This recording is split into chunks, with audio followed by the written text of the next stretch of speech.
بسم اللہ الرحمن الرحیم۔ آج میں مشہور ڈرامہ سیریل رقص بسمل کی ایپیسوڈ 20 کے ریویو کے ساتھ حاضر ہوئی ہوں۔ دوستو، ڈرامے کی شروعات ہوتی ہے جس میں زہرہ موسیٰ کو کہتی ہے کہ اب ہمیں لائبریری سے جانا ہوگا، یہ چوکیدار کب تک ہمارے لیے بیٹھا رہے گا؟ موسیٰ کہتا ہے کہ ایک دن زیادہ ڈیوٹی کر لی تو کون سی قیامت آ جائے گی؟ زہرہ اس کو کہتی ہے کہ یہ ہماری آخری ملاقات تھی اور وہاں سے چلی جاتی ہے۔ دوسری طرف عیسیٰ اپنی الماری سے کچھ ڈھونڈ رہا ہوتا ہے تو سکینہ آ کر کہتی ہے کہ مجھے دو، میں ڈھونڈ دوں، اور ساتھ عیسیٰ کو کہتی ہے کہ مجھے معاف کر دیا ہے۔ عیسیٰ کہتا ہے کہ میں کون ہوتا ہوں تمہیں معاف کرنے والا؟ اس عیسیٰ کا دل بجھ گیا ہے، میں اندر سے آدھا مر چکا ہوں۔ سکینہ دل میں کہتی ہے کہ میں اس عیسیٰ کو دوبارہ زندہ کر کے رہوں گی۔ زہرہ گھر آتی ہے تو شہریار اس سے پوچھتا ہے کہ کہاں گئی تھی؟ وہ کہتی ہے ضروری کام سے گئی تھی اور ملازم کو بتا کر گئی تھی۔ شہریار کہتا ہے کہ جب تک تم میرے نکاح میں ہو مجھ سے پوچھے بغیر تم کہیں نہیں جا سکتی ہو۔ دونوں میں گرما گرم بحث ہو جاتی ہے اور شہریار کہتا ہے کہ تم نے ٹھیک کہا، تم ایک سونے کی چڑیا ہو، میں تمہیں اتنے کم دام میں نہیں بیچوں گا اور وقت آنے پر تمہیں یہ بھی پتہ چل جائے گا۔ اچانک سین بدلتا ہے اور ایک آدمی سارنگ کو ایک کمرے میں دھکا دیتا ہے اور وہاں موجود ہنڈا اندر موجود ہنڈوں کو کہتا ہے کہ اس کا استقبال کرو۔ وہاں موجود سارے ہنڈے اس کو مارنے لگ جاتے ہیں۔ دوسری طرف ہاسپٹل کا سین آتا ہے اور لیلا بیڈ پہ ہوتی ہے کہ موسیٰ آتا ہے تو لیلا اس کو کہتی ہے کہ آج مجھے اس ہسپتال کی قید سے رہائی مل رہی ہے۔ لیلا موسیٰ کو پوچھتی ہے کہ زہرہ کو مل کے آئے ہو؟ وہ کہتا ہے مل کے تو آیا ہوں مگر ملاقات نہیں ہو سکی۔ وہ کہتی ہے کیا مطلب؟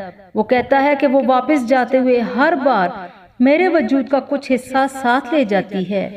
لیلا موسیٰ کو کہتی ہے کہ زہرہ بہت خوش نصیب ہے اور ساتھ ہی بہت بد نصیب بھی جو تمہیں نہ پا سکی۔ موسیٰ کہتا ہے کہ میں نے ہتھیار ڈال دیے ہیں، اب میری کوئی مرضی نہیں۔ سین بدلتا ہے تو شہریار کا بھائی کہتا ہے کہ جب تک وہ عورت اس گھر میں ہے ہم میں سے کوئی اس گھر میں نہیں جائے گا۔ شہریار کہتا ہے کہ میں نے کہا ہے نا کہ میں کروں گا اس کا بندوبست، ابھی میرے کچھ مسئلے چل رہے ہیں۔ شہریار کا بھائی غصے سے کہتا ہے کہ جھلا نہ بن، پہلے ہی میں نے تمہارے سالوں کو بہت مشکل سے سنبھالا ہوا ہے، اگر تم نے 2-3 دن میں اس کو طلاق نہ دی تو بیوی بچوں سے بھی جائے گا اور جاگیر سے بھی، اور کل تم میرے ساتھ جاگیر پہ جاؤ گے اور جانے سے پہلے اس عورت کو کاغذ دے کے جانا۔ پہلے اپنی جائیداد سنبھال اور بیوی بچے، اس جیسی عورتیں تو 10 مل جائیں گی۔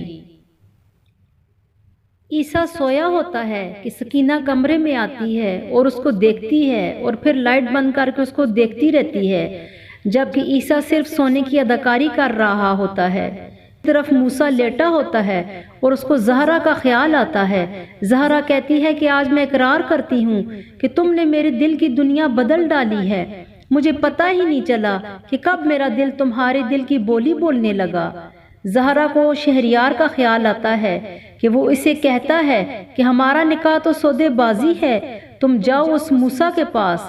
زہرہ دل میں اللہ کو کہتی ہے کہ میں نبھانا چاہتی ہوں، اے اللہ آپ تو میرے دل کے حال سے واقف ہیں۔ اچانک کمرے میں ملازمہ آتی ہے تو زہرہ اس سے شہریار کا پوچھتی ہے۔ وہ کہتی ہے کہ وہ تو صبح سویرے جاگیر پہ نکل گئے تھے اور جاتے وقت آپ کے لیے یہ کاغذات دے گئے تھے۔ زہرہ کاغذات کھولتی ہے تو ہکا بکا رہ جاتی ہے اور رونے لگتی ہے اور دل میں کہتی ہے کہ تم ایک بار پھر ہار گئی زہرہ، اور لوگ تمہیں تانے دیں گے کہ بازار میں بیٹھی عورت کبھی اپنا گھر نہیں بسا سکتی۔ انا جی چپ چاپ بیٹھی ہوتی ہے کہ چندہ آتی ہے اور کہتی ہے کہ آپ کیوں چپ رہتی ہیں؟ انا جی کہتی ہے کہ دل زہرہ کے لیے بہت پریشان ہے، بہت غلطی کی اس کو ملک شہریار کے ساتھ رخصت کر کے۔ چندہ کہتی ہے کہ وہ جو لڑکا تھا نا موسیٰ، وہ مجھے بہت یاد آتا ہے، کتنی عزت تھی اس کے پاس زری کے لیے۔ مرد کے پاس 7 سمندر کی دولت ہی کیوں نہ ہو، اگر اس کے پاس عورت کا احترام نہ ہو تو ساری کائنات کا سونا چاندی ہیرے موتی بھی عورت کو خوش نہیں رکھ سکتے۔